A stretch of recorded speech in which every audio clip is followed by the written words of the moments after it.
Bismillah ar-Rahman ar-Rahim. Hello, people, and welcome to Footy Judgment. Sorry, Jens. Just go down. Hello, people, and welcome to Footy Judgment. Welcome to the National League.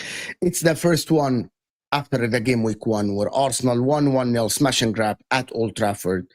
And Liverpool grabbed late heroics by Chiesa, of course, to grab 3 points. Manchester City look absolutely amazing in the first game against Wolves. Leeds play tonight, and Chelsea absolutely disappointing yesterday with one of the worst games I've seen for Chelsea, to be honest, lately, even worse than the games that they played in that spell between game week 17 and 27 last season. So hit that like button, guys, if you're here. All the guys He looks depressed. Me? Chelsea. Stan is depressed. He looks like he's still watching it. He's like this. You go to the game, Dan, yeah? Yeah, it was diabolical. Honestly, I'm really disappointed. I just didn't expect it to be that flat, to be honest. I thought Palace would be a test, but I thought Chelsea were really disappointing. Yeah. Okay, so could we talk about Chelsea then? Okay, this number one, guys, I said there is a new faces here. Rich, probably his second time on the channel, first time on the channel. Man United fan. His channel is in the description as well. Ryan, you have seen here before. Arsenal fan, of course, just below me. Just to give you guys something in the chat, so people that are here, Rich is the first one that gave me a chance actually to go to talk about the Premier League on his channel years ago, about 3 or 4 years ago. So Footy Judge Mo is here, and Rich is the only one that gave me a chance about talk about the Premier League actually. So big up Rich for being here. Thank you so much for joining us. Appreciate you. Yeah, cheers, Mo. Always good to speak, even though it's a disappointing game for us to talk about. It's a bit frustrating for me because there's a lot of positive in that match, but ultimately we lost it. And I'm sure Ryan's going to be pretty happy with that. But it's probably good for Arsenal, isn't it? You play badly, but you win the game. And that's the main thing, that they're going to get better over the season. I think hopefully we're going to get better. But I think the game for us probably came a bit early against Arsenal. We could have done with a bit of an easier opening fixture for sure. Should we start with Arsenal or we go to Chelsea first? Chelsea. Let's do Chelsea first. The world champions, after all.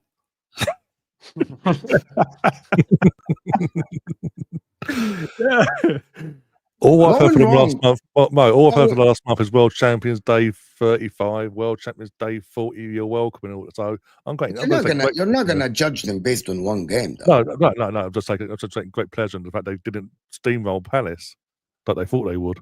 Everyone expected, I had a lot of people expecting a 3-0 and a 4-0 against Palace. But that didn't happen. Chelsea had one shot on target, and the other one was Andre Santos' chance. That was it, basically, for Chelsea. The whole game, it was shocking. That was shocking. The problem is people don't want to overreact, which is I understand. But in the same time, my take on this, if we're going to put Chelsea on that pedestal of title contenders, or at least a separation between them and the rest of the pack, like even if they aren't going to challenge for the title, there's supposed to be easy games. You know what I mean? There's supposed to be easy games. If you're going to play Palace at home, Brentford at home, Fulham at home, these are the games that you're supposed to win comfortably to showcase, to show what you're going to do. Like, I understand Arsenal win away to Man United. It's a tough game. You know what I mean? City went to Wolves, easy game. Liverpool, questions as well, because they allowed 2 goals, like easy 2 goals, to be honest. At Chelsea yesterday, it screams they need center backs again, even though everything is about the attack yesterday. But I think the problem yesterday was that he was too cautious in his approach to the game. That is my take. My analysis of the game is that why are you too cautious? Achampong was really good though, right? He was okay, great discussion. Okay, let me tell you what I saw, and Dan can tell me in that. There was so much, they were so conservative in pushing players forwards because it was so obvious that Maresca doesn't trust the center backs to play on their own. So he always kept Caicedo close to them. Reece James. Cucurella was inverting too much in the middle to protect the two defenders. And I think that hindered their attack. Like Joao Pedro was between 3 players all the time. Enzo Fernandez was deeper than normal. Enzo Fernandez normally is the one that is higher on the pitch. He was so deep, collecting the ball deep, staying deeper. And I think that is all from the trust of the 2 center backs. It's like Jurgen Klopp when he played Nat Phillips at Ons and Kabak. You saw that and you're like, he played the same way and he got punished. Enzo Maresca looks like he watched every team and like, okay, I don't have my Colwell. I don't have Tosin. I have Shalaba, who he doesn't trust. And I have Achimpong. I need to protect these 2 guys with Sanchez as well. He doesn't trust Sanchez as much. That's what I saw. I don't know what Dan saw on the pitch. It was a little bit like more conservative than normal for Chelsea. Yeah, I don't know if Chelsea intentionally were conservative in the game, though. I just think Palace did a really good job of setting up off the ball and restricting Chelsea and making it a frustrating afternoon. I just think Chelsea probably didn't expect Palace to make it as difficult, or maybe...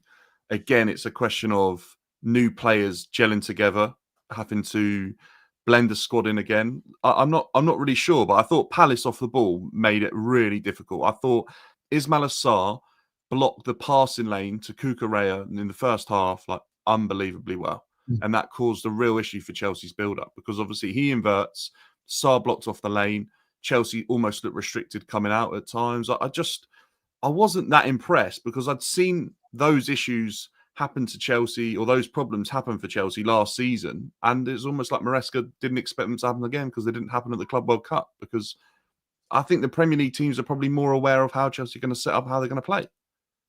We said that yesterday and people didn't believe us. That I think the teams now are going to respect Chelsea more. That's what I believe. Do you know, no, sorry, I was going to say I had Chelsea down as the dark horse because I think they've bought players that a lot of people thinking they could work well within the system that Maresca has. But the thing is, the opening game, every manager is going to be a bit shaky, because they want the 3 points. Chelsea, Maresca are going to want to start well. All of our teams are going to want to start well. But what Palace do well, because of Sarr and Eze and Mateta, they build through the middle. It goes into Mateta, he holds it up, and then he plays it into the 2 10s as such, but they go wide at times. I think Chelsea probably set up to nullify that, but then in turn, it nullified what they normally want to do as well. Because they thought if we can stop these guys from playing, then we can play maybe in the transitions. But I think he's right. I think Palace made it difficult.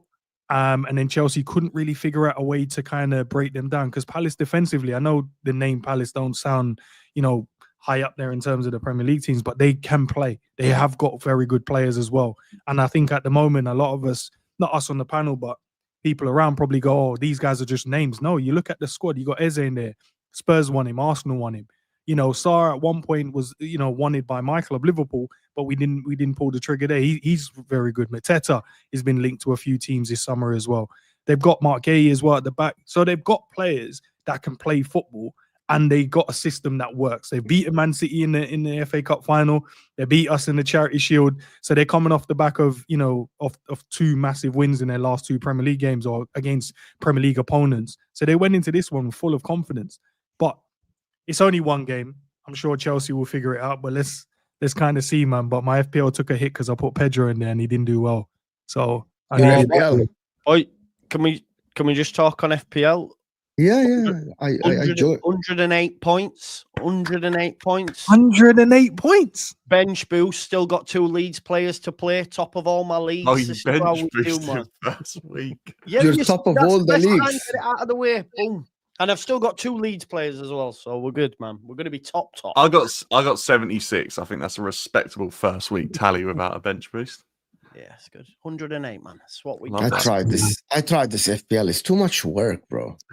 I live it. Honestly, man, I'm like that all the time, right? Where do I go? It's too much work. It's difficult, though. As a Man United fan, it's difficult because the teams that are doing the best and the teams you should be picking players from are teams I just don't want to have them in my team. It's a difficult one. So it's difficult. Buemo, Dorgu straight in watch list, right? And Buemo's like straight in there, but no, I put Euro in there because he was cheap. I was going to say regarding like the Chelsea Palace game, I think a lot of people have just been underestimating Palace for a while because building up to the FA Cup final, I was not surprised. I said to a few people on my channel, I said that I actually think Palace got a really good chance here because they do they're quite hard to play against. But for us, okay, a lot of teams are hard to play against recently, but they're hard to play against. They got quality there. We'd like to buy Wharton if we had the money. Mark Gay, looking like people say Mateta. They've got a team full of quality players that a lot of teams in the top 4 would happily take off their hands. And they're organised well, and they play to the best of their ability. I'm not surprised when they get results like beating Man City, because I think Man City, you saw them score, didn't they ship 4 goals against Al Hilal? They got good attacking players, but a good team can exploit Man City and hit them on the break. We beat them last season, despite not being great in that game. I think City are vulnerable, and I think some like Crystal Palace, they're a bit underrated for a lot of people. But if you watch them play, they're a very good team, very organised team. I think when it comes to the whole league season, they obviously are not going to be as competitive. But I think one-off games, when they've got everyone fit and available, they're actually really difficult to play against. So Crystal Palace are going to cause problems to everyone. That is what we're saying. I think so. I 100% think so. But at the same time, they could potentially be losing 2 of their stars in the window. So yeah, it's gonna be a tough one. Eze was a maverick yesterday. It's like every time Dan, you were in the pitch. Every time he got the ball, it looks like something's going to happen. Yeah, I thought he was a bit unlucky not to get a goal as well. I mean, that free kick was disallowing that felt a little bit soft when I watched it back after the game. I wasn't really sure if that should have been disallowed or not, to be honest with you. They explained it.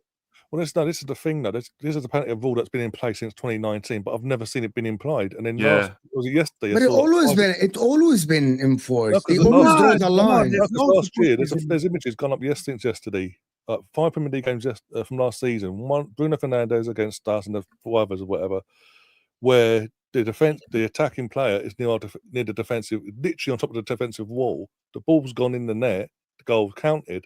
I've never seen that being implied, but with VAR, and they've gone, okay, well, because the defenders, the attackers got nearest to the wall, defensive wall, in under a metre, no goal kicked, restart and all. I've never seen that.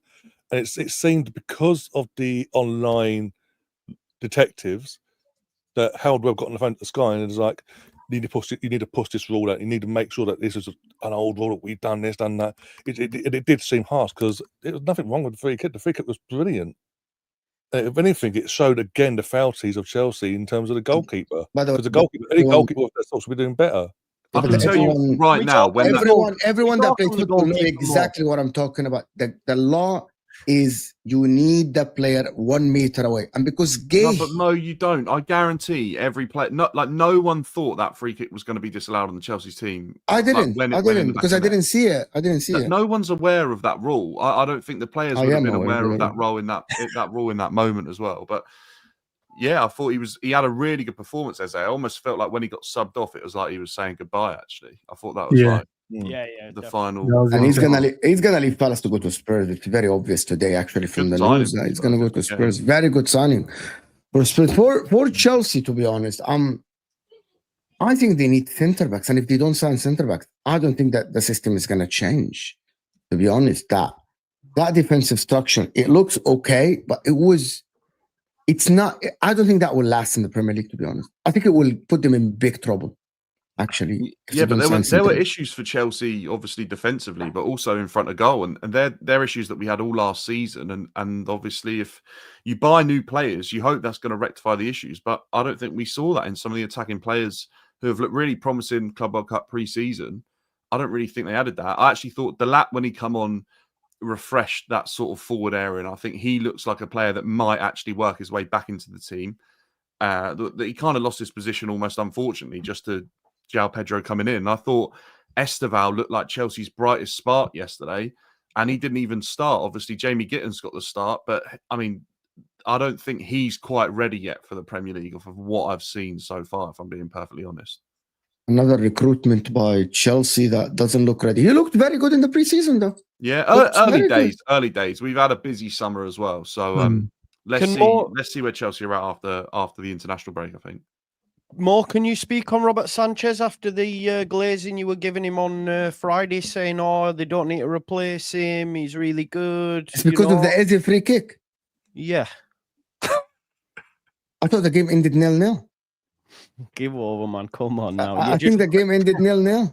I thought it wasn't. Honestly, he's not. They need to. I don't think he's good. I think he's okay. I don't think it's this wasn't the energy on. Dan, help me out here. This wasn't the energy. Yeah. He was talking about they don't need to replace him. He's up there. Come on. He hasn't made a mistake since like February. And for him in the beginning of the season to make a mistake, he's putting me in the mud. I don't know what to tell you, Joe. I don't know what to tell you, Joe. He's on level with Bayinda. That's where he's at. Are you serious? You know who reminds me of? From an Arsenal fan, who reminds me of Manuel Almunia back in 2008, 2009 era. He'd have a good run of games. He'd have a good run of games against mediocre teams, whatever. Teams you did beat. Then out of nowhere, clanger after clanger after clanger. When you needed him most to step up, he'd get found wanting. Can we all agree? Sorry, some of the chat are saying no keeper stopping that. That's wrong, right? A decent keeper stops that. Yeah, he was a great hype, man.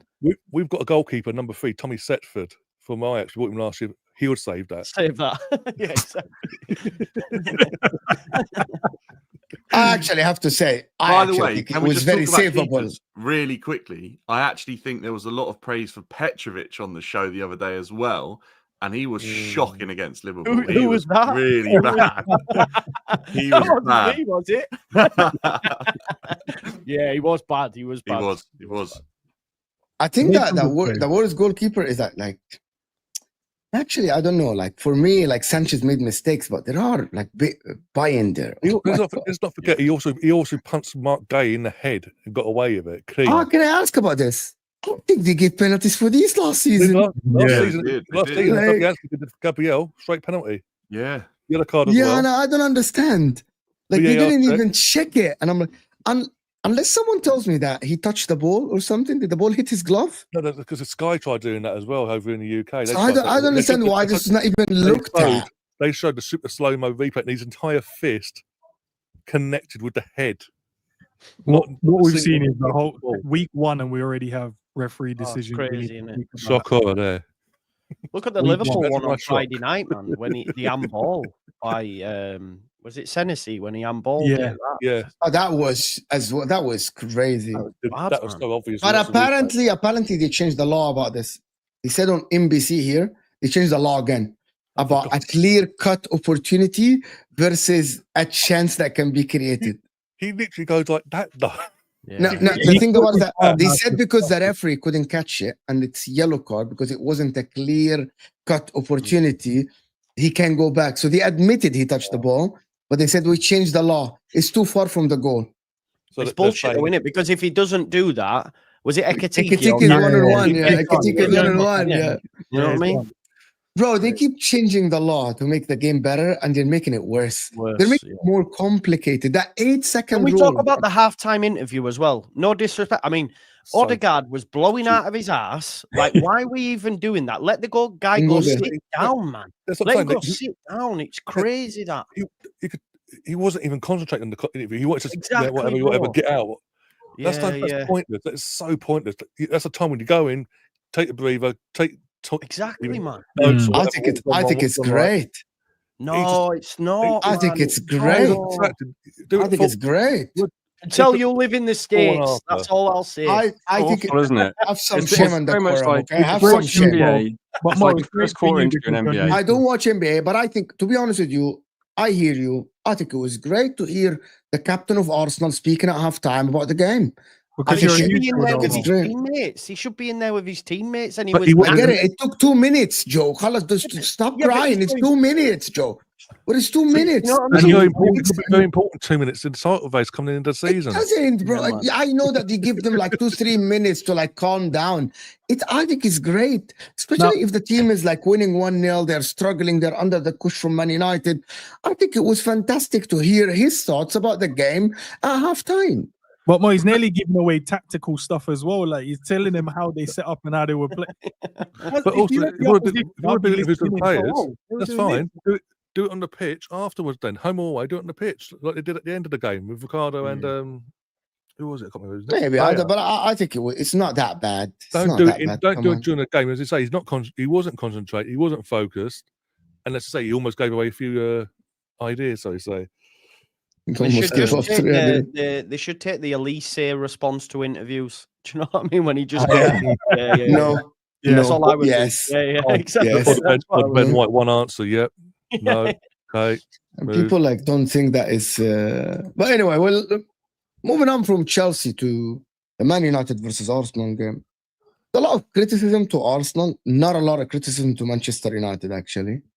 Does anybody think that it's warranted to criticize Arsenal after this game? Because I was yesterday, people in my chat were like, "What? How dare you criticize Arsenal? They won 1-0 away at Old Trafford. It's a good result for them. It's fantastic." Really?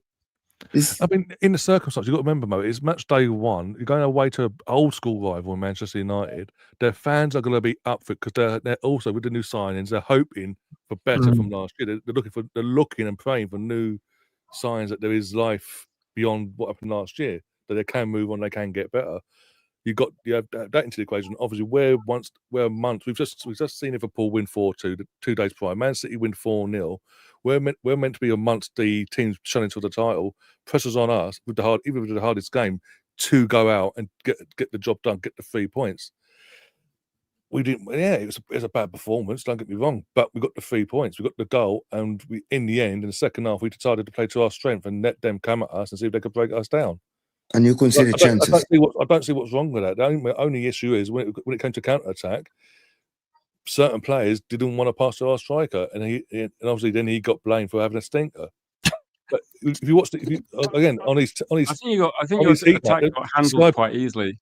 Sky put up a heat map, a touch map, of Yokoz's touches. He had 3 touches in the penalty box the entire time he was on the pitch because he had to come out of the box, either on the left-hand side or the right-hand side, to come and get the ball. I mean, one of the fucking touches in the penalty box, he had to cross it in. But as I said on my watch long, it should have been him in the centre waiting for the ball to come into him. Other players aren't using their nous to make them runs and make them crosses. There was that moment though where he forgot to take the ball with him. That did not look good. I know you would mention that you're an asshole, bro. I know you would mention that. I was like, what's he doing, man? I know you would mention that. Do you know can I tell you guys, there's a lot of people that are actually making conclusions of this game. I know it's YouTube, I know it's banter, I know it's jokes. Like, for example, LB ran a stream yesterday. Big up LB. And he's like, City, Liverpool are back. Arsenal are not good enough. And I'm like, you're drawing conclusions from one game. But to be honest with everyone on this panel, right? Didn't you expect Arsenal to look better than this in the first game of the season? Yeah. That is the honest truth that nobody wants to speak about. I know it's 3 points. I know that 3 points are the most important things. By the way, I'm going to tell you something. Even Liverpool, I expected Liverpool at Anfield to look much better than what they looked.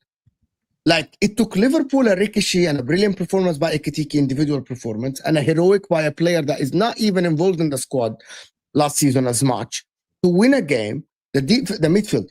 The same criticism that goes to Arsenal goes to Liverpool. Liverpool won 4-2 at home. By the way, that Salah goal masked a performance that I don't think it was great by Liverpool. No. At all. At home, in the opening game of the season, when your record signing was on the pitch, you know what I mean? He depleted a little bit Bournemouth, right? They lost the centre backs and stuff like this. 3 of the back And last season. Yeah, like it's different, new back line. I expected Arsenal to look much better than this. And I expected Liverpool to look much better, miles better than this. People don't like it, right? Everyone doesn't like when you criticize their team because everyone wants the praise. Everyone wants to like, we got 3 points at Old Trafford. We won. Liverpool won at the end. But again, I'm expecting you to win. Especially Liverpool. I didn't expect my Arsenal to win, to be honest with you. And I think that draw is a fair result. Yesterday, Arsenal didn't create enough chances. Man United created chances as well. Maybe half opportunities here and there. But people don't want us to analyze the game. Especially the Arsenal game. Arsenal fans are like, move on. We won 3 points at Old Trafford. Judge us later. Okay, but you chose to do the same thing. So let me just add this one. You chose to do the same thing against a weak midfield of Man United in game week 1 and protect the lead. Isn't this the same thing that some Arsenal fans were complaining about last season, that Arteta chose to defend the 1-0s and the 2-1s and stuff like this, and at the end, he ended up with 14 draws because they conceded goals, right? Isn't that the case? Yeah, and I had that complaint in game when the subsidy was making it. I had that complaint, like instead of doing a like for like with Havertz and Gyökeres, why not change the formation up? Go put Havertz and Gyökeres, give him something to link up with, or take Odeegard, because Odeegard was giving us nothing going forward. Take Odeegard off, put Havertz there, and try that. Try something different than the usual. Okay, it's not worked with Gyökeres. Get him off.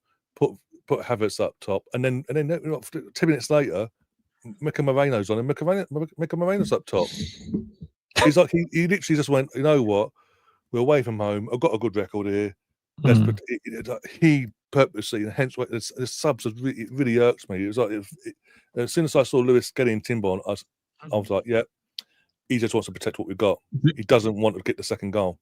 Do you know what I think from my point of view watching the Arsenal game? I think you guys have only changed 2 players within the starting team for that game. It was for that game itself in terms of starting. Yeah, it was Mendy for the name of the player that I will not mention, and Gyökeres.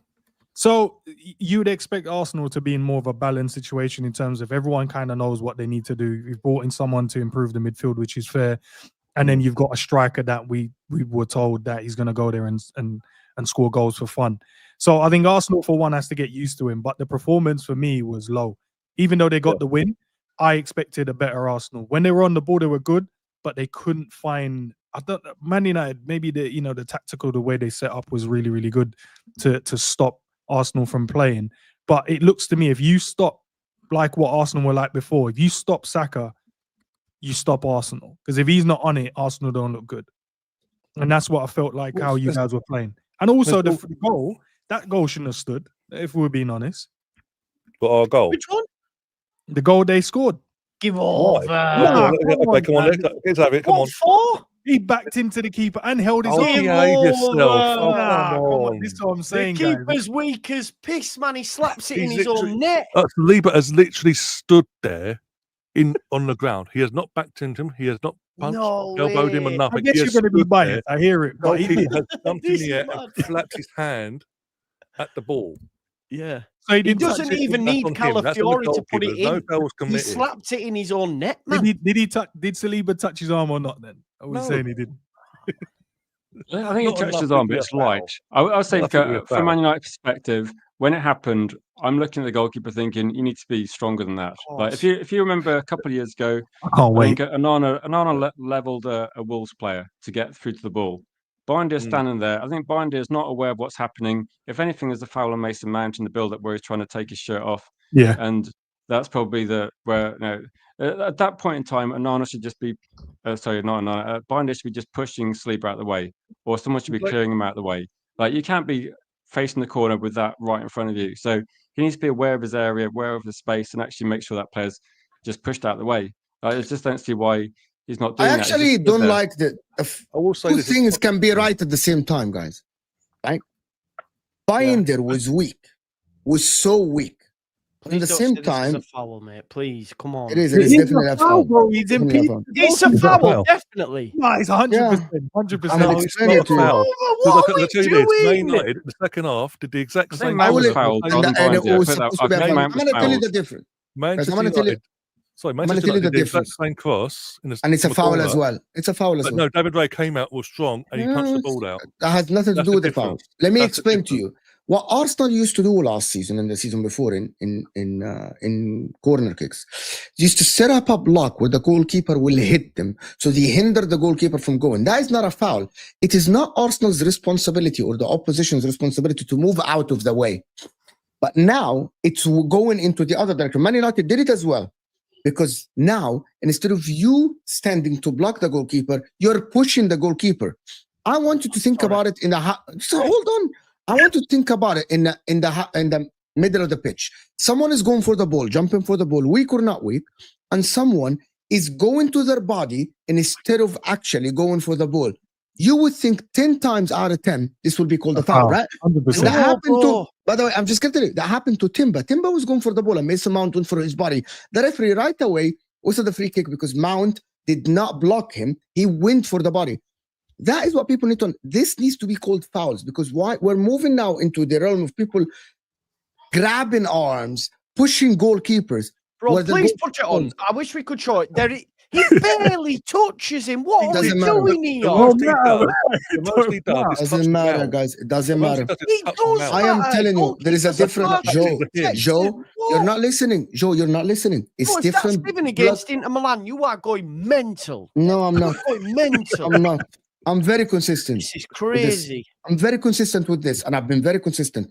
You can set up a block against the goalkeeper that is different than going towards the body when someone jumping, because I am judging it based on an outfield player doing it to another outfield player. Joe, I hope that in your game... Do you know if he punches it? Do you know if he punches it? He saves it. Do you know what he does? He slaps it into his own neck. Because he grabbed his arm. That's why he couldn't. No. Doesn't matter. I'm genuinely shocked that people are saying this is a foul. It doesn't. Joe, I hope today that we come here on Friday, and one of your defenders is going to hit the ball, clearing, and one of the offensive players is really going to the body. Forget goalkeeper. Forget it's a goalkeeper. You wouldn't say that the defender is weak. You would say that someone is going for the body. He doesn't go for the ball. He's going for the body. And by the way, it's all that like the obstruction, Joe. Moving makes your fault. If you're standing there, it's not your fault. You're not. In the law, nobody's asking players to move out of the way, by the way. That's not in the law. But you cannot make a movement towards someone who's going for the ball, hitting the ball, guys. Guys, it's the same for David Raya. The game is gone. I agree, the game is gone. I hope it happens towards your team. The most he does is stand on the spot and get backed into by Mount. Nah, he backs in first. You could come. No. This is getting madness, by the way. This is madness. Either which way you want to look at it, goalkeeper has to be better and stronger. The game is gone. 100%. It's on him. If he goes to punch the ball, and obviously he still somehow manages to go the way he does. I don't disagree with this. Martin, come on, you're of a certain age. Give me your take, Martin. If you're on the court. He weakens it. Yeah, he's not strong enough. He's pathetic. It's our generation. It's old school football and get on with it. The game's changed. It has become soft as you know what now. It is. We protect goalkeepers far too much. For me, there was nothing wrong with it. But listen, and I hate Man United more than anyone in this damn panel. Trust me. My childhood was wrecked by. Not right. Oh, your childhood wasn't wrecked by the behave. Don't be giving me your red and white rose. No, in all seriousness, but so 20 years ago. Oh, not now. Do you know what I've come? What is this? Do you know? No. You can see him holding his arm, right? What is his fingertips? So his fingertips are touched on an elbow, and it's okay. Yeah. Yeah. Oh my! So, do you think Ryan? You can tell from the picture the force, right? Like the still picture, you can see the force. Do you know when that ball's What are coming we in? doing here? You know when that ball's coming in? Oh my Do you God. really think at the speed and pace that ball's going in, Saliba, what's in his mind right now? Saliba's looking to head the fucking ball. He's not thinking, what I'm going to do here is use my hand to push his arm out of the way. That's not happening. His job is to block the goalkeeper and for the other guys. Nah, man, he's looking at the and ball. they normally do that when it's Gabriel and he's the one. I've established what the problem is, though. It's Mo's agenda against Arsenal. Because what's happened here, let me hear my point. When it was Chelsea, it's game week 1. Why are we making assumptions? When it's Arsenal, they should be better. And now all of a sudden, Hold on. it's Arsenal. Are you calling me out? I literally ripped into Chelsea. Agenda. Hold on. I ripped into Chelsea yesterday on my show. You did not, I said Chelsea would ask. Agenda. You don't watch my channel. I know you're busy with your channel. You're busy with your channel. I literally ripped into Chelsea yesterday. The Chelsea people in the chat can tell you. You said it's game week 1. We should not think. But now you're saying Arsenal, they should be better. Okay, I'm going to tell you the difference. The expectations, what? And Palace played. Palace. The expectations. Answer me this. Arsenal went to Old Trafford where they never do well. You say that I have agenda. What's the expectations for Arsenal this season, Joe? Huh? What's the expectations? To win the league. Okay. Do you think the performance yesterday indicates that Arsenal will win the league? What I would say is that's a ground where they never rarely do get points. So for me, it's a win for them. Happy days. We go to a ground where we never do well, and we got 3 points. That's what they care about. Can we go back now, Joe, to the you said he didn't touch him. The picture shows that he didn't touch him. No, but I mean, what I mean by that is he's like, Enz is not leaving it, you know, like Enz is not leaving it. No, because you know what it is? He impedes the hand that he goes to punch the ball. If you told him to be stronger, but you're grabbing his arm. Well, okay, the last season then in the Carabao Cup, next door neighbours versus United. You do know this is going to turn into a 7-hour stream, and it was given. We're going to start doing Carabao Cups and where we went back 10 years ago. There's consistency. I want some consistency because I didn't see anyone complaining back then. But suddenly Arsenal apparently doing it. No, but it is because the Premier League to do better. The Premier League use Arsenal as the measuring stick in terms of where they're looking for, and then they allow Arsenal to get away with it. Overall performance. Actually, hold on, just one at a time. Can we speak one at a time? It's one at a time. About the Arsenal thing and the referees and everything, we know that this season they need to be very careful with Arsenal. It's very obvious they need to be very, and rightfully so. There's a lot of backlash last season about the Arsenal decisions, and give you an example because we gotta be fair. They actually sent off a player about Arsenal last season, and then they changed the law mid-season. They literally said the following week, mid-season, just after. So basically, that cannot happen. They need to be consistent throughout the season with every team, by the way, with every team. But yes, they need to actually look out for Arsenal because they are the team last season that a couple of times the law changed after the things happened to them. It's just a fair, right? They literally did it last season. So I'm in that camp. Yes. If you're gonna change the law, change the law. Let me do these super chats, guys, because I want to talk more about performances individually. I don't think Arteta knows what a striker means, to be honest. He's not had an out striker since he got rid of Aubameyang, so he had to. Yeah, I actually think that's a very fair. Joe mentioned something that why is Gyökeres is the one outside the area making crosses. Like, it's basically what Joe said. Yeah, like Joe said that. So yeah, I remember when we had Lacazette as well. Like Lacazette, for some reason, would always come in deep when he was playing. He'd come in out of the box to get the ball to then push forward. That's what we see with Gyökeres, and that's concerning actually thinking about it. But no, I've already said I wanted Gyökeres. I think for it to work, they have to adapt to him, not him adapt to them. Otherwise, it's just going to be like Man City. Suddenly, everyone is catering Haaland. Oh, brilliant! Man City won a triple. It's just smart. If you get a striker, cater to the striker. Or talk about Arsenal and what they haven't done in that game. Do you think some credit to Manchester United's defence? Because I thought De Ligt handled their Gyökeres easily. The way they diverted Arsenal to the wings. Luke Shaw, when we saw the lineup before the match started, you look at the lineup and think Mason Mount, Luke Shaw, Casemiro, Bruno in midfield. Manchester United fans, we're looking at thinking, what the hell's going on? We're going to get run through. Like Arsenal are going to run through our team. We're going to be really up against it. And really, apart from that goal, did Brian make a save? I mean, I don't think he's capable of making a save, so the answer is probably no. And he didn't make anything. What threat did you cause us? So let me ask Dan this question. Dan, do you think Arsenal were bad yesterday, or Man United made them look bad, or Man United were good? I wasn't that impressed with Arsenal. I don't think Arsenal were that good. I think United were probably better than I thought they were going to be, apart from their end product.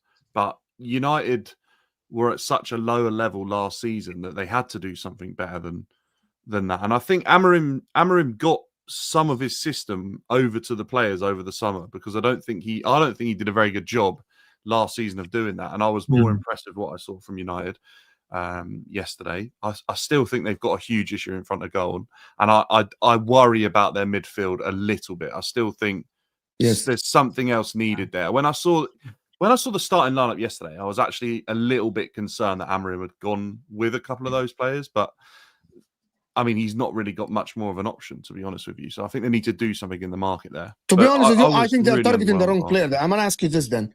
I think they're targeting Adam Wharton, and I think Adam Wharton is the wrong player. They need an athletic midfielder, not a passer. He's not a bad option for United. But yes. I think is that what they need? I'd rather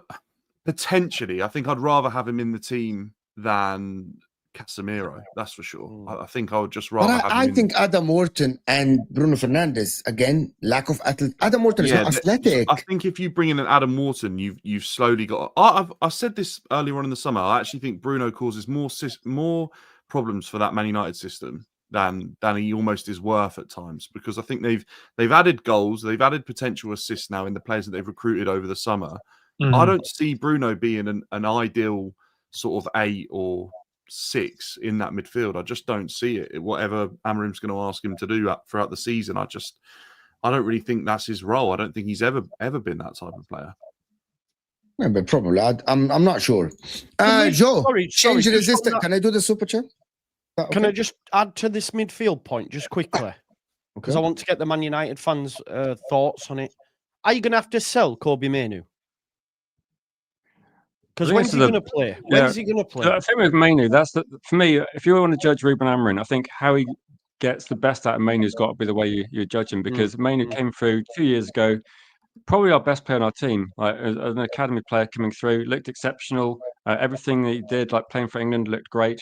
And then last season, a combination of a few managers, injuries, then Ruben Amorim, like you said, not getting the best out of the system, struggling to actually get the team functioning. And this season, for me, like, if you can't get the best out of Kobe Mainoo, and you have to sell him. If you stick with Ruben Amorim beyond this year, and Ruben Amorim's not using Kobe Mainoo, he's too good not to play. So, and for me, if you're looking at Adam Wharton, I think maybe as a replacement for Bruno Fernandes, got the range of passing. And if you're looking at Adam Wharton as well, in terms of winning the ball back duels, he's like top tier in terms of that. Not athletic, but there's a massive echo. Is it only me, or there's someone that has the mic on? Go ahead, Rich. Sorry, apologies. Yeah, I was going to say, in terms of like, we're looking at Belieber, Wharton, and potentially looking at Mainoo and thinking, are 2 of those people going to be our midfield? As a best case scenario, that would be the sort of targets we're looking at. I think in the short term, we looked a lot better last season. I'd say this game against Arsenal, but maybe like for Casemiro, he's not mobile. We know that. Adam Wharton, I think, could address some of the issues that we get if we move on Casemiro with the range of passing. Casemiro's got quality passing. I think extremely good in the air as well. People just look at him as being slow, but without seeing there's a lot of positives there. So also we've had a bit more athleticism around the team with Underwhelming, Dorgu. I think you don't need to have athletes across the pitch. Like, we just need to be more organised. Yoro, I think, is a potential world-class defender in the future as well. I think he had a good game. So I think overall, once we're more organised, it doesn't look as bad, does it? Like the game against Arsenal. I think I know. And Ryan didn't like Odeegard. I thought Odeegard was one of your better players. Like, he was actually beating people, causing problems, whereas Declan Rice and Zubimendi were, I don't know, quite ineffective largely. Can I just make a point? Because I kept very quiet. And I'll go back to the point I made last week. And it got missed by a lot of people. Would you say that was Arsenal's pretty much best midfield and forward line? Unless they buy people. As of now, yes. As of now, yes, Martinelli, Gyökeres, Saka. That's my issue. That's my issue with that. I think the squad is not deep enough. I look at Arsenal and they are 2 injuries away from nowhere near. Well, in terms of a midfield, what we started with this, I think that is our strongest midfield options in terms of when Zubimendi, Odeegard, and Rice. Yeah, it's clear now with a few games of it under his belt at Arsenal. Nolly has been brought in to be on the left hand side because every time he's played for us, he gets put on the left hand side as. And I think Arteta's mindset is to phase him in, build him up, get his confidence going, and then maybe start him at the left wing over Martinelli.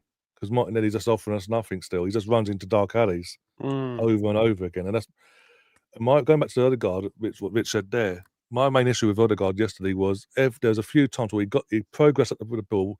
He had the option of passing to Saka and Gyökeres, like acres of space. Instead of passing to either one, he shits the bed and then walks into trouble and gives the ball away, and then we're defending again. That was my for my not just my captain, but my number 10. I want him to be more brave and more adventurous, like he was prior to last season. That's what I think he's one of those players that looks good. It looks good in things he does in terms of like he's skipping past players. No one else was doing that yesterday. But his end product is largely we play against Odeegard. He looks always good in the build-up play, but I can't remember him ever causing like either getting assists or goals against us. The end product I think is a bit questionable for him. I think his end product was going in the right direction until he got his injury last year. It was getting better and better season by season. He was adding goals to his game, getting obviously assists as well. And then obviously last year he just fell off a cliff. And you can see already that his confidence is still shook. He's still not the same as what he was. But prior to the international break last year, when he done his ankle, and for whatever reason behind the scenes, we've obviously becoming the dad and family life and all that. It's just not working for him. And I think I know Adam's got a lot of backlash for saying this in the build up to the season, but I get what he's saying because in terms of Tony Adams saying that Arteta had a big call to make, and he comes out 2 days before the season starts and said we had a vote, and they all decided to keep Odeegard as captain. But for me, you're the manager. The captain reflects who is what you want and who you are. Why don't you take the decision in your own hands and say and own it yourself and go, you know what, I'm going to take the armband off you for now. Declan's my captain. He's leading by example on and off the pitch. He is what you define as a captain. I'm going to take the pressure off you, and you just concentrate on your performance. I think that destroys Martin Odeegard completely. This is something he should have had. These are discussions he should have had back into last season. I don't think that should happen. Currently, I know that I said many times that Odeegard shouldn't be. Just hear me out. Yeah. I think that Odeegard shouldn't be the captain, but I think in the beginning of the season, 1 week before the season, you take the captain's armband from him. When you don't have another creative midfielder currently, you're destroying your midfield. You're destroying his confidence completely. I'm saying end of last season, before they go away, have the discussion, have the chat. Why leave it to the team? Because there's not. The team could have quite easily then voted. If he's what he's saying is true, and the team voted, they could have voted against Odeegard being captain. Then what? That demolished that. They didn't. He took a risk. But why not take the risk yourself and have the discussion before you? I actually don't think the captain thing is the problem, Ryan. To be honest with you guys, no, but it takes the pressure off, and he just focuses on himself. Yeah, but watching Eze yesterday versus watching Odeegard is what makes me think that Arsenal needs someone in that midfield to actually make things happen every time they get the ball. Someone that is explosive, someone that makes things like, I get it. Odeegard completed some of his passes yesterday. Yeah, he dribbled a couple past players. You watch Eze yesterday, and you know what an explosive midfielder can do to your midfield and to the opposition when they get the ball. Yeah, Crystal Palace has destroyed us recently, and Arsenal. People didn't like my take yesterday on Twitter when I said Rory. I quoted Rory yesterday, and I said that I don't want Odeegard to be just one of the guys. And they're like, Jess responded to me, and she put some stats about key passes, and I'm like, he was just the best of the bad bunch, to be honest with you. Like, I'm thinking that I need a midfielder. You're watching Rangers. He needs competition. It's not only that. You watch Rangers for City, and you're thinking, my God, this guy, when things are tough, He's dribbling past players, No, you're not making doing things that. happen. No. Martin, let me finish, please. Martin, let me finish. Slandered Martin. him last week. I didn't slander him, but fine. I didn't slander him. And you watch Rangers and doing things like this, and you're like, I want Odeegard to be that guy. Otherwise, your midfield is going to be just simple. Keep it passing. Yes, make a couple of passes to Saka, big switches. But you need someone to change that. Otherwise, you need to go and sign an enigma winger or an X factor out there, a Rodrigo or Leao, to take the creativity completely out of the midfield and have the sides do everything. Even Eze. But having a midfield like this and having only Saka make things happen doesn't work. It's not going to work. Like, your Cole Palmer didn't look good for Chelsea, but we know that Cole Palmer, when he turns it on, he's someone that makes things happen out of nothing. Liverpool have Salah, they added Wirtz that can do these things. These players are rare. And if Odeegard, and I know that Odeegard has this, because I saw him 2 seasons, 22-23 and 23-24, doing this. He was fantastic. He was making these through passes. He was making things happen out of the ordinary. He doesn't look like he wants to do that. And I'm not sure if it's an instructions or it's something that he lost confidence. I hope that he gets back to his best, because that is not going to work, to be honest. I am hoping it's the latter, and it's a confidence thing that he can get back to it. Because if it's instructions, I need to ask questions of my manager then. And people don't like it because people see Odeegard and they want to. I know everyone wants to protect their players. Everyone wants to protect their. Like Liverpool, all came and said, Wirtz need to gel, Wirtz need this, Wirtz need that. We all know that we are expecting Wirtz, Palmer, Odeegard, Shirky. We're expecting Cunha to do things different than the others. You cannot be just one of the guys. You cannot pass the ball around, make a couple of passes and say, yep, you're good. No. These players need to do something different than the others. You know, you see Jamal Musiala play for Bayern Munich, and before he got injured, like, he gets the ball and things happen instantly.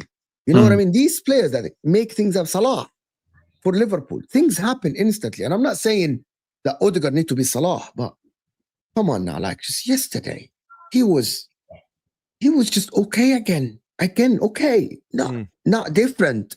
You need Odeegard to be different for you to have a. Because you know that Rice and Zubamendi are difference makers offensively. That's what I'm expecting from Martin Odeegard. Odeegard. Do you ever watch Odeegard and think that he's too worried about the rest of the team and what they're doing and calling them up and bringing them with him on the press? Because sometimes I wonder whether or not that captaincy's made him mature into something that isn't the strengths of his game. Sometimes I wonder that, because when I think back to what Odeegard was when he sort of erupted onto the scene as this like young, tricky, flair player, obviously got that move to Madrid, and then obviously it never really went perfectly for him, and then he sort of developed well in Spain, and then he was exciting when he first come to Arsenal. But I just think with the captaincy, he's just matured a little bit too much in terms of his playing style as well. And I feel like he's taken the best parts of his game and just sort of nerfed them and nullified them a little bit himself, because he wants to be mature and wants to sort of lead rather than take risks and be that sort of player that wants to showboat and be exciting because he's got the armband on now. That's a great point. Yeah, we've seen when he's on it, the team is unstoppable. What we saw, not last season, obviously, the season, but second half of the previous season, we finished like 2 points off City. From January till the end of the season, when we got going, he was a big part of that. Everything went through him, and it was obviously last season was last season. But I'm just hoping it is a confidence thing, and he can get back to it. Because if he can get back to it, our playing style can get back to what it was and what we know it can be. We've got good players that can play good football, but it seems that this is why we have to have that discussion at the end of this last season of maybe, as you say, having the armband has put too much maturity into his game when he's playing with the handbrakes on, because he's focused on everyone else when he should be really focusing on him and what he can give to the team on the pitch. Can I just say, by the way, just to probably finish on that game, I thought Cunha was probably Manchester United's most exciting player in that game, and I think going forwards, he's the sort of enigma that I think Manchester United was sort of lacking last season. I think he could be a real positive for them this season. Man United fans are saying that as well. I think I was really looking forward to Cunha and Mbeumo's signings, because one of them, Mbeumo, we know what distance he covers on the pitch, his goals, and I think crosses and things. He contributes a lot going and driving the team forward. But I think Cunha was the best player on the pitch, and I think Arsenal, I think the signings we've made impact our team much more than Arsenal signings will impact their team. I think Gyökeres we were looking at mainly because of the manager we got and trying to get the best out of the system. I'm just wondering whether there's a lot of Gyökeres hype. It's one game. He's going to improve a lot for sure. But is Arteta going to have to change the way Arsenal play to get the best out of Gyökeres? And will that actually end up in them being a different team, but not actually better than they have been? Because I think Arsenal peaked 2 years ago when you should have won the league. And I'm not sure about last season. I think you're on the way down, possibly. This is what I'm trying to say before. Like, we've seen this team can play good football, exciting football, and arguably be unstoppable when they're at their peak, at their pomp. The change of the style is concerning. If he doesn't get back, even with a striker now, and then we've got to ask questions of Arteta. It's clearly the instructions have to come from him, no one else. He definitely want the player as well. Is that Arteta wanting Gyökeres? Or is this a director of football saying, no, you're having Gyökeres? Because is this a problem? No, because it was the Arteta wanting Sesko for the last 2 seasons with Edu. And obviously it was heavily put out there that when Berta came in after 4 games, he decided what striker we needed, and it was Gyökeres, and he persisted, and he fought tooth and nail, even with the board, because the board was technically siding most points this summer with Arteta and Sesko. But the biggest point in terms of why we went for Gyökeres in the end, because when they had meetings, Sesko didn't believe he could dislodge Havertz as number 9, whereas Victor was like, "Give me the shirt now." He trusts himself. We'll see. I like, to be honest. And I'm always going to side with Berta because in terms of this in this discussion, because he's got a good talent ID as an overall with Atletico. Yeah, he had the odd stinker once in a blue moon at Atletico, but for the majority, he did pull out blinders. This is the guy who picked out Rodri when he was at Villarreal, who's now gone on to be what he has been for the last how many years. So let me do this. Change the resistant is part of humans. Don't complain. That's for Joe.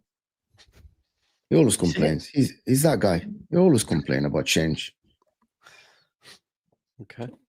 The Ahmed thing about Mo is that he's not very consistent. At the San Siro, Sommer, Superman punched Gabriel in the head and he said no penalty, shameless guy. Just to simply respond to this, very simple. There is a difference. That's why I asked. It's a very simple answer. The problem is people don't remember.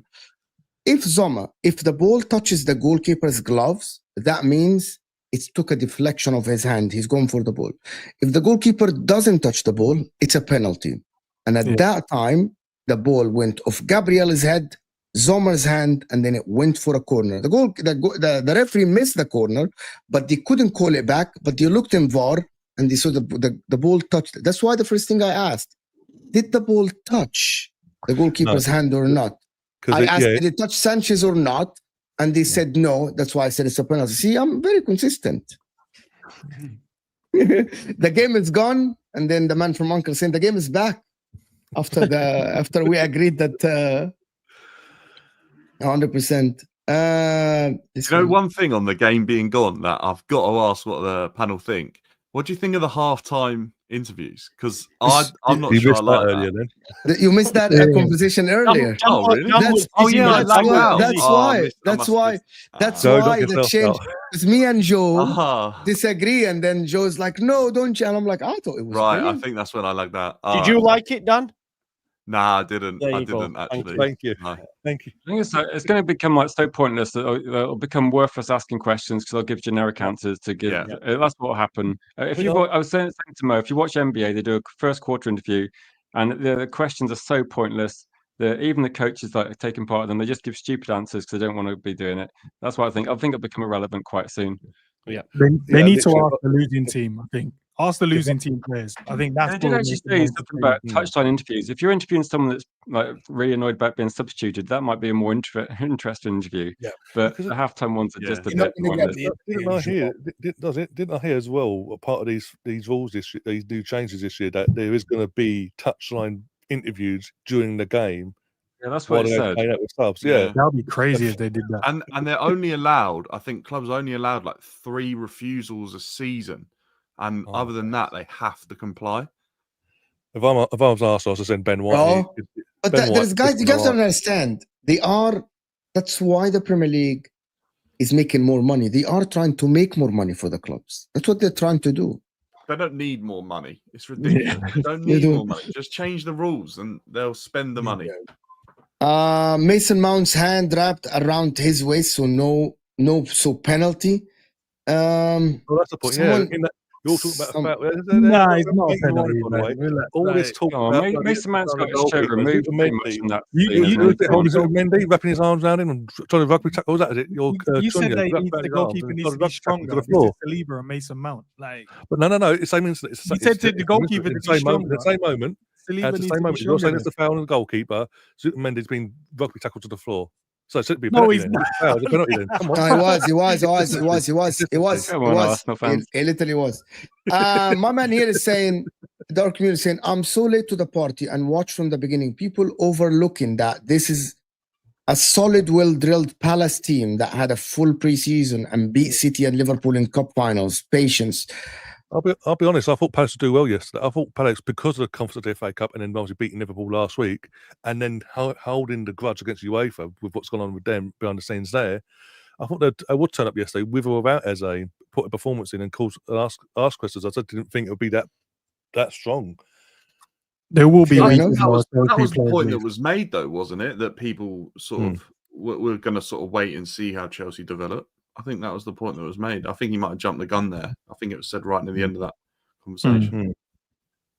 But the analysis is warranted for Chelsea's lack of good performances. Oh, definitely, yeah. And I think Chelsea fans right now have to sort of use the patience suggestion and see where it's at after the international break. Yeah. No Gavardo, no Foden, no Rodri, Shirky and Marmoush on the bench, Donnarumma and Rodrigo incoming. You fraud wrote them off. City are back. Fair enough. Very good segue to Man City and Liverpool. Shirky 1, Verts 0. See you at St. James's Park. By the way, I'm running on every show. I'm running Shirky, Verts, Palmer, Odeegard. It's who won this week.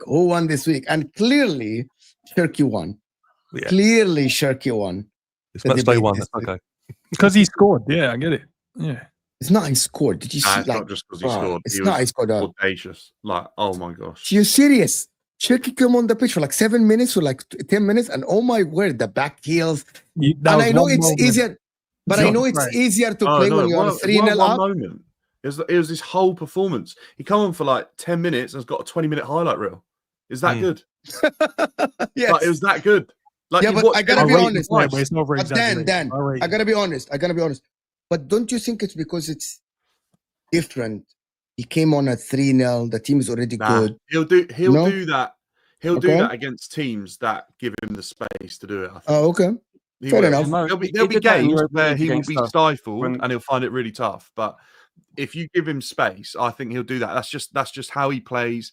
That's his football IQ. It's his education. And you know what? Physically, he was backing up into players as well and holding them up and then flicking the ball off them. He literally didn't even shy away from the physical battles that were there for him in that brief spell. Can I tell you, Dan, to be honest, the pick of the bunch was Rangers. Fuck me. I'm gonna say that debut. Yeah, I'm gonna say that it's the first ever midfielder to come into Man City and hit the ground running like this in his first game. Midfielder. I'm not saying forward. De Bruyne, I feel like it was like reminiscent of De Bruyne. Under Pep Guardiola. De Bruyne was before Pep Guardiola. The thing about Pep Guardiola's system, as I said that many times, it's the most complex system in the world that it shows over the years. For Rangers to come in and have that confidence, just hats off to him and to Pep Guardiola to have the confidence to put in a guy like this and tell him to do these things. Because he was allowed to express himself on the pitch. He was allowed to dribble. Who from City dribbles at halfway line? He did it. Yeah. Back heels, dribbles, couple of pass players, trying dinks, And hats off to him, to be honest with you, to do that. And I want Martin to speak on that. I know that I said that he's bad. I didn't say that he's bad. All I said, Martin, just before you jumped a washed up AC Milan. That was your Inter Milan bias. You would struggle in the. I didn't say that. I said that based on the evidence. Okay, you can correct me if I'm wrong. I said based on the evidence. Back, watch your own stream back from 5 days. And I'm going to say it again. Based on the evidence, at that time, that take was right. Because there is no midfielder. Show me one midfielder again that came to Pep Guardiola's system and hit the ground running from the first season, including Rodri, Bernardo Silva. Everyone struggled. But it looks like Reinders is coming and he's ready for it. He was a good player at Milan, but that Milan team he finished 8th. Yeah, but they finished 8th. He got 10 league goals and like 5 goals in the rest of all comps. And even for the national team, he's looked unreal at the tournament. Really he was like their best player probably at times for the Netherlands. And by the way, what was he? I'm going to raise my hand and say I was wrong. I'm going to raise my hand and say I was wrong. He is. You had your Inter Milan hat on, Mo, and you were thinking he plays for AC, and I don't like him. People, look, I think a lot of people have done this season. People look at price tags. People look at price tags. Probably you're right. Yeah. They're looking, and this is all we've done all summer. So what you do is you go, ain't Nora, it's only 30-odd million quid. Can't be that good. Cherka, 25 million. Nah, but Wirtz was 100 and God knows what. So everyone immediately does the comparison. Well, one's prices are prices. Martin, do you think all 3 of those players had almost the sort of question marks were around all 3 of those players that no one had taken the gamble yet? So is the hype gone? Were they worth the money being spent on them? Because Reinders is a 26, 27-year-old player that no one had gambled on yet, even though he was doing okay at Milan, but Milan weren't doing great themselves. Aït-Nouri's been sort of touted with a big move for a while now, but no one took the chance on it. And Cherki, I mean, he's been sort of touted going to the biggest clubs in Europe since he was 16. He's now in his 20s, and he arguably, people were sort of saying, is his attitude right? Does he sort of carry himself in the right way? Does he work hard, or is he just a luxury player? And I think no one was willing to take the chance on those, and City viewed them as bargain opportunities. And there was these rumours of having this attitude and a bit of a sulker and a bit of a thing. And you know what rumours are like? Chinese whispers begins, and then everyone starts, pulling away from deals. I know Liverpool were very, very interested in Ryan Cherki, even this summer and beyond. So there was always a player there, but someone hit the nail on the head. I said something last week, and I understood it because people are looking at the way Pep is and the way we were last season. I said we are going to change the way we play. There's no coincidence, and we did. On Saturday, there was 30 long balls. That isn't us. And the high line as well. That isn't the Pep Guardiola way of football. And I said, no, because we're going to change it. We're going to mix and match it as we're going along. I'm watching. I've never seen us move the ball from defense to attack that quick in a long, long time. With that few amount of passes as well, because it was 1 or 2 passes, and then the player would transition with the ball. I'm sat there and watching Oscar Bob. But by the way, three academy players in that starting 11 on Saturday. I think someone had it right. You had no Mamouche, no Foden, no Rodri, no Gabardio, no potential Donnarumma, no potential Rodrigo. God knows everything else. See what I'm saying about squad. Squad depth wins you leagues, not 11s. James Trafford, man, keep him as number 1. Keep him as number 1. And that's the simple fact is, call it checkbook, call it money, call it whatever you want. No one had an issue with any other club spending hundreds of millions of pounds 5 weeks ago. But now because City have decided, all right, you want to play ball, let's play ball. But no one spoke about that. Totally wrong. But no one spoke about this. No, I'm just talking general. I'm just about none of us here spoke about that spending. No, Liverpool spent abundance of money. Pep, the coaches. Freaking Sunderland spend more than Serie A combined, something like this shit. People were very Sunderland spend more than Napoli. Sunderland. The point I'm making is people looked at last season and thought that wasn't a one-off. I think generally they thought that was going to be maybe a new way of moving. Pep was finished. Pep was this. That hurt everyone last season. And Calhoun how are you? We ain't allowing that again. Calhoun said we are not allowing that again. So how are you analyzing City from game week 1 and making conclusions? And you're saying that you're making conclusions about teams from game week 1. Yes. Is that the right thing to do? No. I'm not saying. I'm saying we have to. Well, you just did it with Arsenal. Yeah. The point I'm making is City have the squad now. Because the one thing I will say, if we balls this up this season, we don't challenge for the league, then Pep has serious questions to answer. Because you haven't got the excuse anymore. You've got the players, you've got the backroom staff, you've got everything you wanted. They have to now. That's the difference. I'm not sat here going, oh, if he doesn't do it, I'll throw another excuse and give him another year. Martin, do you think it is what Pep wants? Like, do you think this is actually what Pep wants, or do you think this is what Viana wants? Because I can't see that this is all these players, this whole change of structure and the way City work. I just cannot get my head around that being Pep's decision. I think that's for the future of Manchester City rather than the here and now for Pep Guardiola. I think Viana's different. I mean, let's be honest, we were all used to a cheeky situation. It was a little bit tight and was a little bit pragmatic and would negotiate for 17 weeks just to get 3 million off. Viana's very, I think you'd even, and some may not know, you're seeing it in the way we're moving within the media now. Manchester City never went to Fabrizio for anything. We sort of avoided Fabrizio. The last club Fabrizio had a lot of news on was Manchester City. All of a sudden, since Cheeky's gone and Viana's come in, Fabrizio's got every single piece of information. I'm not sure how Pep will adapt to that.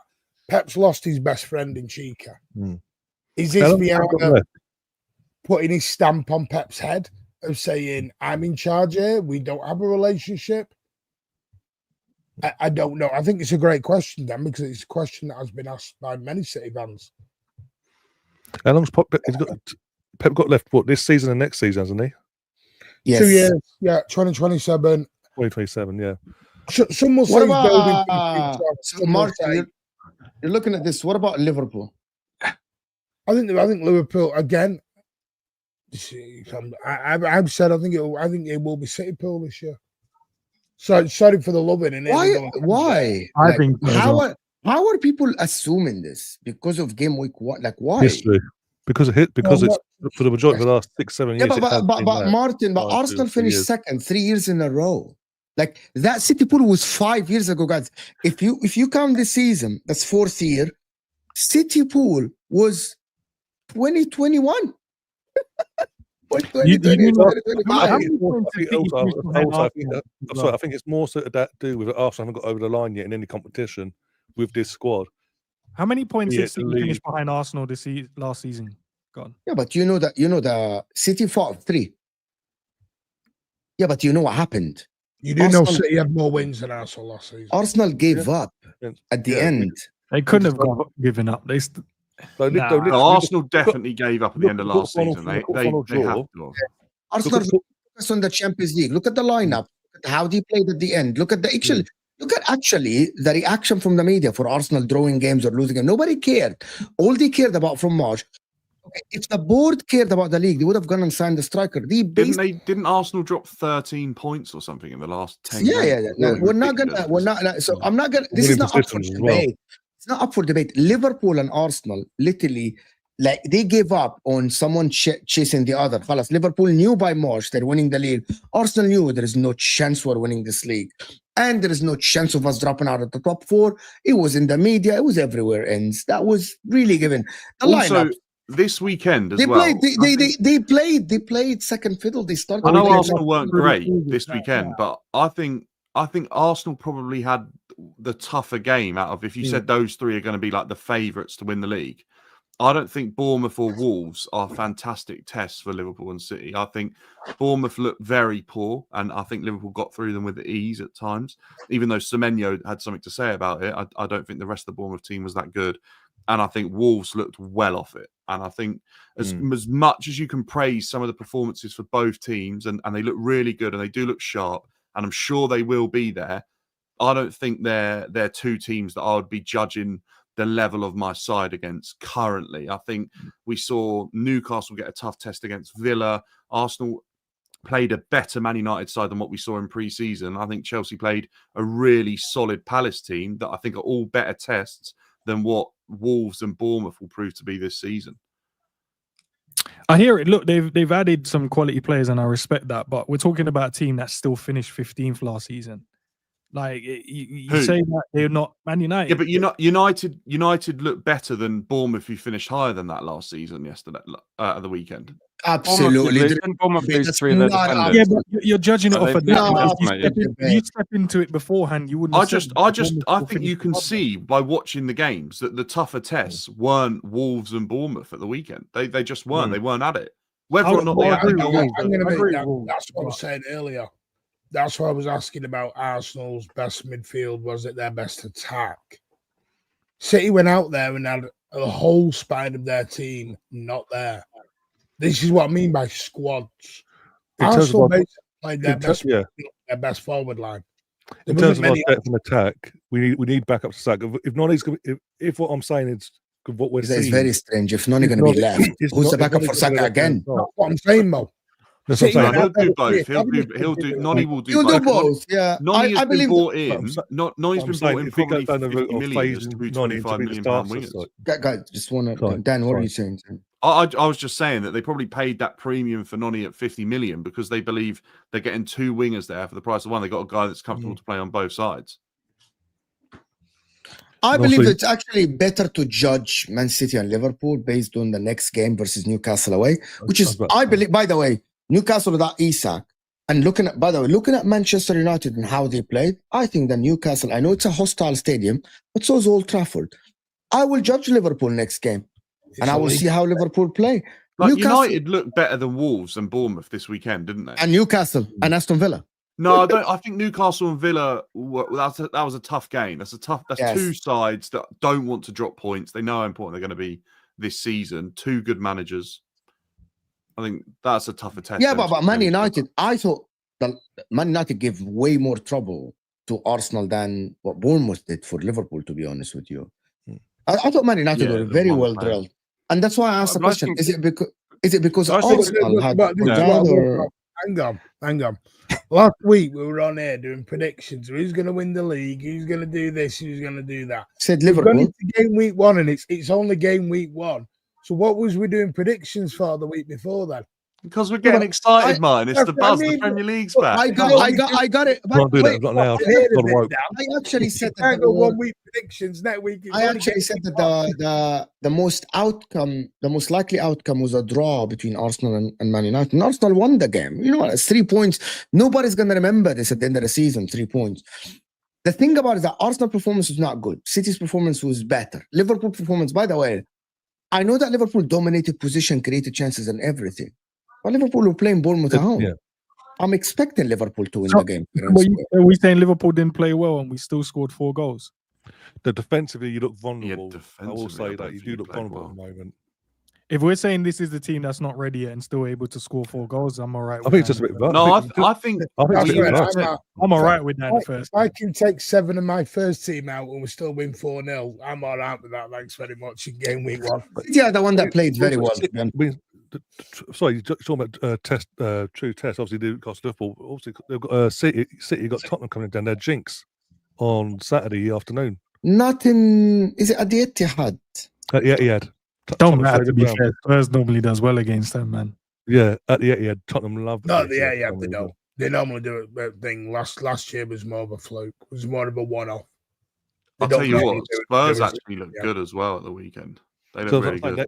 So both, we got our first test yesterday. I think both City and Liverpool will get their test this weekend coming. Do you question in the panel? Do you guys think Liverpool can retain the Premier League then, just off of the game we just saw? Yeah. With or without Isaac, yeah. With or without him, yeah. However, I actually think your back line is so light. Yeah, it looked poor.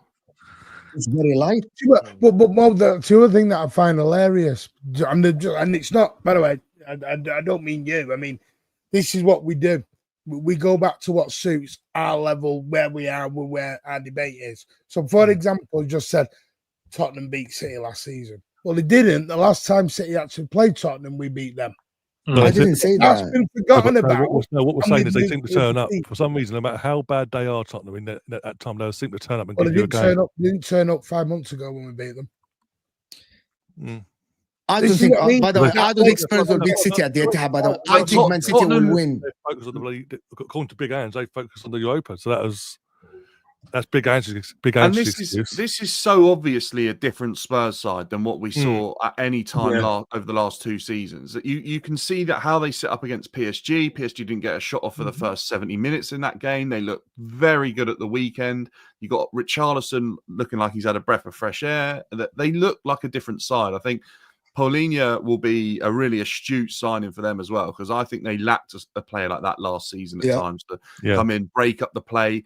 Every time Spurs sort of transitioned one way, they're always vulnerable defensively because they're high line and also because they were just sort of chasing back. He's a sort of player that just sits there and anything coming his way, he just breaks it up, stops it, makes a foul. I think they look like they're going to be a way better Spurs. Can I ask a question then? Can I ask a question? If Man City don't win, if Man City don't win next week in Liverpool, are we changing our minds? Joe can answer this. About what? Because everyone now, Enz and Martin are saying it's a City pool thing, okay? That's their opinion. Everyone is entitled to their opinion. What, City Liverpool title race? Yes. Yeah. So I'm going to ask you.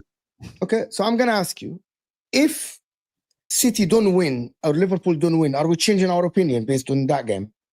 Well, if we're going to do it after week 1, but I don't. Like, Arsenal are still in the title race. So we're basing it that Arsenal went to Old Trafford and got a win, and they're not in a title race. No, we're basing it off competing against each other. We're basing it off. I just got told that Arsenal decided to throw in the towel with games left to play, and Man City only finished 3 points off the back of them last season, and that was a poor season for Man City in their account. So we threw in a towel because we couldn't win the title, so we thought, you know what, we're still in this other competition. We have never won. Then you before, could have finished based on that. You could have finished like third then, throwing the title. Not really, because everyone else beyond we knew. This might sound behind us, just as bad. You guys know how this sounds, right? Like you guys know how this sounds. As mad as this might sound, you change that question around. Who look more frail? Who look more frail in their game? Liverpool looked the most frail of the lot. So why? Elaborate. Defensively, you were already speaking about the fullback areas. Kirkes, okay, it's his first performance. Maybe it was the occasion playing Bournemouth or whatever. If we're gonna really talk about frailties, Liverpool look more frail. If they're going to play that way week in, week out, Jamie Carragher was touching on it. If they're going to play that way week in, week out, when they go to Newcastle, they'll get beat. But I don't think we will. If you look at last season when we played City, we didn't play Wembley. So hold on, and so why are you assuming that Arsenal play the same way every week? Exactly. No, but we're talking about their attack, mate. There's different. You're talking about us being frail. I'm saying when we played against those teams last season, the top teams, we didn't play that expansive. We sat in and we. No, but that's a new thing this season, ends with the players that you've brought in. I think I hear that. That expansiveness wasn't the expansiveness you've had over sort of pre-season and that first game. That's new to slot this season with the new additions that he's brought in. That you weren't ever that expansive at most times last season. I think that's a new style. And Salah was rubbish again. Salah was rubbish. But Joey got his goal, didn't he? Which is what he does. Yeah, but he was rubbish, wasn't he? Yeah, he wasn't great. He didn't have a huge like influence on the game. That's some shame. He still gets his goal, doesn't he? Old school Leeds fan. I will say also our issue in the title. He was rubbish though. Arsenal's issues aren't against the big guns either. Our issue is not winning at home against the Fulhams, the West Hams of this world, letting them come to us and beat us. Did you beat United both games last season? Beat them at the Emirates 2-0, 1-1 in April. Yeah, so I think that's a good win. I think that's a good win yesterday. And again, fantastic 3 points. Fantastic 3 points. Yeah, our records in the last 2.5. Now in our third season now. is the best record in terms of Big Six against each other. We've got the best record. We Can I tell you something for real? You know, it's so easy. The easiest thing in football now on YouTube and on Twitter is to say that Arsenal will not be good and they will not be in the title race. And if they are in the title race, because Arsenal, for me, are the team that everyone doubts that they win the title, right? Because they're not as strong as Liverpool. They don't have Pep Guardiola. It is so easy to say that Arsenal will not be in the title race. It's because at the end, even if they are in the there is a difference between when you ask me who's going to win the league, I think it's Liverpool number one. In my opinion, can I add this, Mo, just real quick? We're not saying that they're not going to be in the title race. What we're expecting is us to try and go for it. Yeah, it'll be City and Liverpool. 3 points from Arsenal last season, and we didn't say it was a 3-horse race. We just said it was Liverpool and Arsenal. There was no title race. There was no title race. You know, this is funny, right? You know what this is reminding me of? Even if Arsenal finished 3 points behind City or Liverpool, let's say for an example, then what we're going to say was they weren't in the title race again. I love this, right? It's up to you how do you interpret it, but that's not the case. Most people said it was Arsenal and Liverpool last season. No, nobody said it was Arsenal even. Nobody even said it's Arsenal ends. Everyone said it was a Liverpool. It was a Liverpool title in January ends. In January. That's probably from Liverpool fans. I doubt everyone else was saying. It did seem pretty apparent, though, didn't it, after January, that you were about 10 points clear, weren't you? And it's like Arsenal were the only team remotely chasing. I think City had a lot of problems at that point, but I think the way City finished the season and the players they bought, and we were looking at Cherki as Manchester United fans because he played really well against us. So 10 men Leon, he was one of the best players on the pitch, and with 10 men in their team, he still drove straight through our team. I think he's a top quality signing for that price. I think for me, as a neutral in the title race, unfortunately, I think that all three teams will be in it. But when it comes to European matches, and the European competition is ridiculously long now, isn't it? You've got 8 group games, almost certainly going to get in a playoff game. So you've got 10 games. I think Arsenal's squad, for me, like if you look at the bench, like City have got players on the bench that can go into their first team. And I think Liverpool, Bournemouth, for me, are going to be much worse than last season because they sold 3/4 of their defence. But you can't judge too much. I think Liverpool approached the games differently, like En said.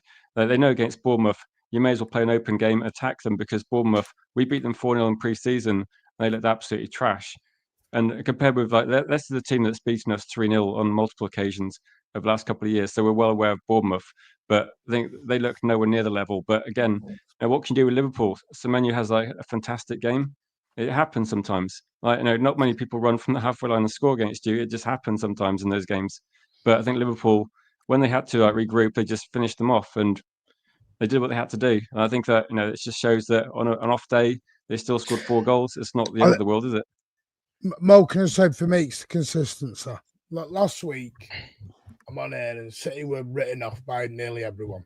Let's be pretty honest.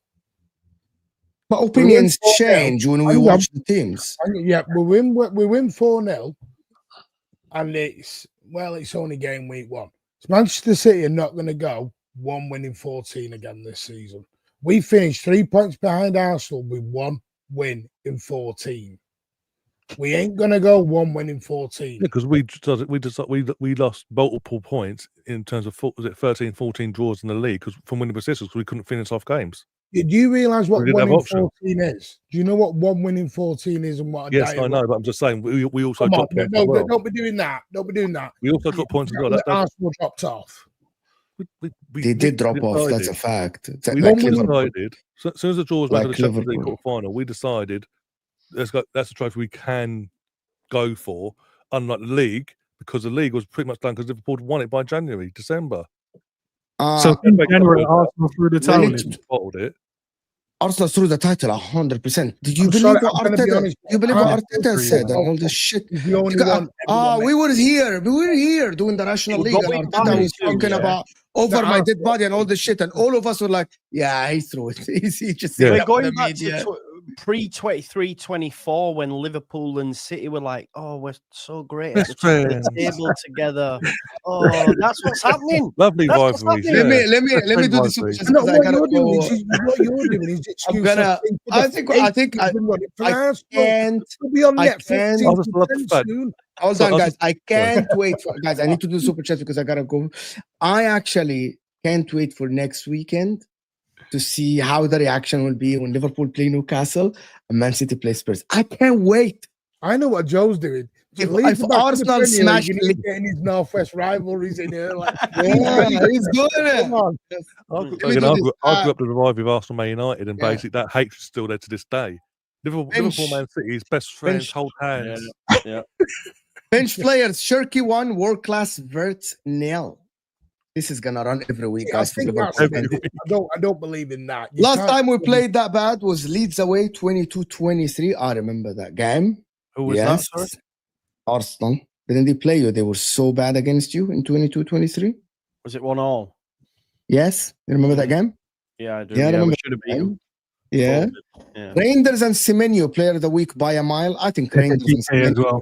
Ekitike was good as well. Very, very Just on Semenyo, by the way, how much do you think you could have got him for in comparing him to Madueke going for 50 million? Isn't the chat about Arsenal? I saw a tweet, or is that just bogus? It's Footy Judge Mo putting clickbait content out there about Semenyo. That's what Footy Judge Mo does. Oh, right. Okay. He sounded Think about Indy Kyla. Yeah, it was him. The guy, like people want to say, are you quoting Indy Kyla? The guy has been spot on more than Fabrizio and Ornstein. So why? Yeah. I don't have any reason for not to believe believe the guy. You know what I mean? So anyway, the case is they have a they asked about him. I think Bournemouth are not gonna sell him. It's fucking too late in the window to sell the guy now. We'll see what happens in this. I actually keep an eye on Rodrigo. I was going to say, we're going to Semenyo. We were looking at Mbeumo and looking at alternatives. And I think Semenyo was supposed to be about 70 million. Like Bournemouth are going to put a very high price tag. They said 70 million for him. That's a credible story. So that sort of price point. It's got sporting directors picking up the phone, though. I guarantee. It would have cost more than Mbeumo. You know that 70 million, but that performance went up 5. Yeah. It's like extra 5. Exactly. Based on last season, though, he took more shots than anybody. His conversion rate wasn't great. So you look at it and go, right, we've got him. I can see why, but now one game changes your perspective, doesn't it?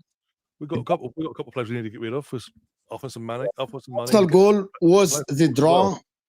Arsenal goal was to put in draws into wins. So far, 1-1. They drew Man United last season. Tough performing like that isn't sustainable. Performances, that is the thing. We're waiting for the Leeds performance. 100% you're spot on, my friend Jonathan.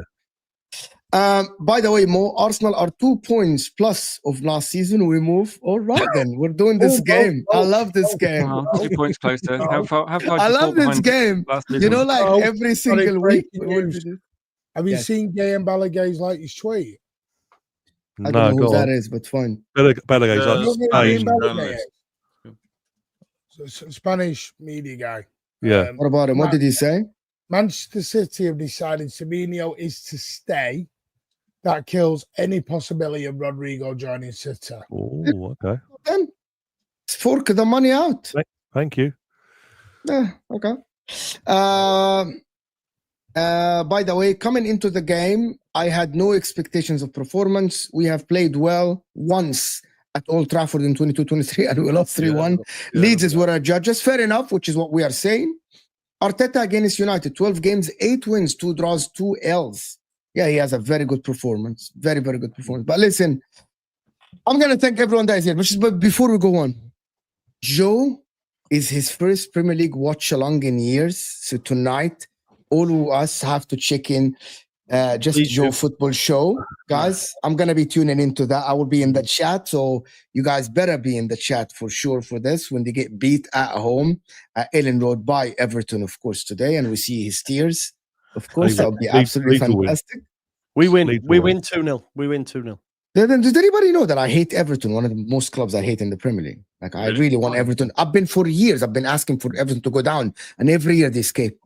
They've never gone. They've never gone. They never went down. It's astonishing. We want everyone to win then. 2-0. Ends channel in the description. The Mancunian way in the description. Mr. Arsenal podcast. And Rich doing fantastic work, of course, on his Manchester United, of course, channel. On his channel, of course. Big up everyone that is here. Now we go to MHF for me and Osam. I don't know what we're talking about, but it's another show. We're here for it. Hit that like button, guys, before you go. And I'll see you guys later.